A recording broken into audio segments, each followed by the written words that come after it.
ஏழரை சனி உங்களுடைய வாழ்க்கையை சரி செய்யும். வணக்கம். நமக்கு எண்கணி ஞானத்தையும் வேத ஜோதிட ஞானத்தையும் ஆன்மீக ஞானத்தையும் வழங்கிய அனைத்து குருமார்களுக்கும் நன்றி. அண்ட் அதேவேளையில் இது ஒரு ஜோதிட விளக்க வீடியோ விருப்பம் உள்ளவர்கள் தொடர்ந்து பார்க்கலாம். நமது 18 வியூஆர் யூடியூப் சேனலை சப்ஸ்கிரைப் பண்ணியிருக்கின்ற அனைத்து தொழில்களுக்கும் நமது நன்றிகள். இப்ப ஒரு ஜாதகத்துல டீட்டெயில்ஸ் ஹைட் பண்ணிக்கலாம். குறிப்பா டேட் ஹைட் பண்ணிக்கலாம். நீங்க செப்டம்பர் மாதம் 87ல் பிறந்திருக்கிறாங்க அப்படின்றத பாருங்க. ஸோ செப்டம்பர்ல பிறந்திருக்காங்கன்னா 38 வயசு ஆயிருக்குது. செப்டம்பர் 87ல் பிறந்தா 38 வயசு. ஓகே, இந்த ஜாதகத்துக்கு எடுத்தோடனே அவங்க எல்லாம் ஒரு விஷயம் சொல்லிக்கிட்டே இருக்கிறாங்க. அதுக்கு அடுத்த ஒரு கேள்வியை நான் கேட்கிறேன், அம்மா கல்யாணம் ஆயிடுச்சா பொண்ணுக்காக கேட்குறாங்க. அம்மா கல்யாணம் ஆயிடுச்சா அப்படின்னு ஒரு கேள்வி கேட்டோடனே, ஐயா அதை பத்தி தான் கேட்க வந்திருக்கேன் அப்படின்னாங்க. சரிங்களா? இந்த இடத்துல தசாபுத்தி அமைப்புகளை மென்ஷன் பண்ணியே ஆகணும்ல. ஸோ அந்த அமைப்புகள்ல முதல்ல அம்மா இந்த மாதிரியான அமைப்புகள் உங்களுடைய ஜாதக அமைப்புல இருக்கு. ஸோ இதை வச்சுதான் இந்த பொண்ணுடைய தன்மைகள்ல ப்ரீவியஸ் வாழ்க்கையெல்லாம் கொஞ்சம் முதல் ஆரம்ப காலகட்டத்துல வாழ்க்கை அமைப்பு கொஞ்சம் சரியா இருக்காதுமா. அதுக்கப்புறம் பிற்பகுதி வாழ்க்கை அமைப்பு தான் ஒரு மாதிரி இருக்கும். காரணம் என்ன அப்படின்னா, இந்த ஜாதகத்துல சனி செவ்வாயோட கொஞ்சம் நெருக்கமா சுக்கிரன் இருக்கிறாரு. சுக்கிரன் முதலில் பலவீனம். இந்த முதல்ல பலவீனம் ஆயிட்டாங்க, முதல்ல கெட்டு போயிட்டாங்க. அப்புறம் சந்திர அதியோகத்தினாலையும் 11ஆம் இடத்தினுடைய ஸ்தான பலத்தினாலும் அவர் மறுபடியும் உயிர்ப்பித்து எழுறாரு. இந்த அமைப்புகள் எப்படி இருக்கும்னு கேக்குறீங்களா? அதுக்கு ஒரு உதாரண ஜாதகம் இந்த ஜாதகம். இந்த ஜாதகத்துல என்ன, ஆமா 7ஆம் இடத்துல லக்னத்துக்கு ஆகாத 6ஆம் அதிபதி இருக்கிறாரு. அப்ப 7ஆம் பாவகம் முதல்ல கெடும்.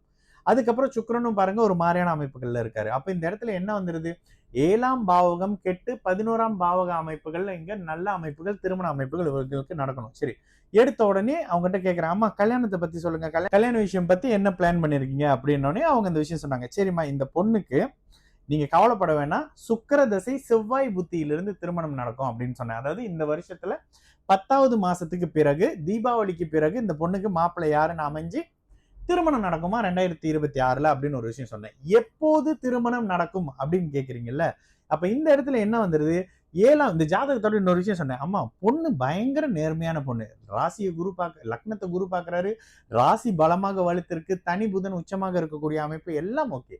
ஆனால் 6ஆம் அதிபதியாக இருக்கிறவர் ஆதிபத்திய கெடுதல்களை சில இடத்துல செய்வார்ல. இந்த இடத்துல அந்த ஆதிபத்திய கெடுதல் அமைப்புகள் கொடுத்து சுக்கிரன் தாம்பத்தியத்தை கொடுக்கக்கூடிய சுக்கிரனும் ஒரு மாதிரி முதல்ல கெட்ட அப்புறமா பலமாகக்கூடிய அமைப்புகள்ல இந்த பொண்ணுக்கு என்ன வரக்கூடிய இப்ப நடக்கக்கூடிய சுக்கிர தசையில செவ்வாய் புக்தியில இந்த பொண்ணுக்கு திருமண அமைப்புகள் மறுபடியும் பார்க்கலாம். இந்த பொண்ணுக்கு நடக்கக்கூடிய சுக்கிர திசையில செவ்வாய் புக்திகள்ல இருந்து திருமண அமைப்பு நடந்து ராகு குருவுடைய அமைப்புகள்ல திருமணம் மாதிரி குழந்தை மாதிரியான அமைப்புகள் கிடைக்கக்கூடிய ஒரு ஜாதகமா அந்த பொண்ணுக்கு இப்படி இருக்கும் திருமண அமைப்பு. தாமதத்துக்கு என்ன விஷயம்னாக்கா, ராசிக்கு 7ல சனி, ராகு கேது, லக்னத்துக்கு 2 இந்த அமைப்புகள், லக்னத்துக்கு 7ஆம் பாவமும் ஒரு மாதிரி கெட்டு போயிருக்கு. ஆனால் சுக்கிரனும் செவ்வாயும் மங்கள யோகத்துல 11ஆம் இடத்துல இருந்து சந்திராதி யோகத்துல இருக்கிறதுனால இந்த வருஷம் 2025 அக்டோபருக்கு பிறகு இவங்களுக்கு வாழ்க்கை துணை அறிமுகப்படுத்தப்பட்டு திருமணமே நடக்குமா 2026 தை மாதத்துல அப்படின்னு. திருமணம் எப்ப நடக்கும் அப்படின்றத பாக்குறீங்கல்ல.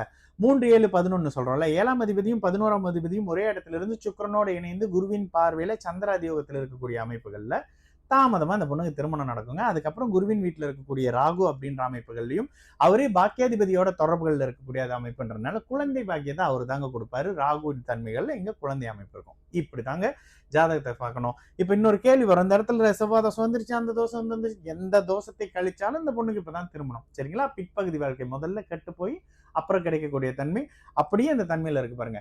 தசாபுத்திகள் உங்கள் வாழ்க்கை சம்பவத்தை நீங்க நிர்ணயம் பண்ணுது. தசாபுத்தி அமைப்புகள்ல இங்க சரியான தன்மைகள் மெதுவாக வரக்கூடிய அமைப்புன்ற மாதிரியான நல்ல யோக ஜாதகமா இந்த ஜாதகம்னு சொல்லி முடிச்சேன். ஆமாவாங்க, ரொம்ப சந்தோஷம்னாங்க. இதுல இன்னொரு கேள்வி வரும், நாங்க 7.5 சனி நடக்குது இந்த நேரத்துலனாக்கா, 7.5 சனி உங்களுடைய வாழ்க்கையை சரி செய்யும், உங்களுக்கு தேவையான நன்மைகளையும் கஷ்டப்படுத்தி கொடுப்பாரு. அப்ப ப்ரீவியஸ்ல பிரிச்சது யாரு?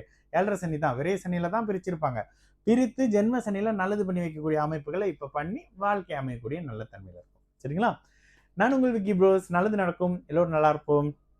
வணக்கம்.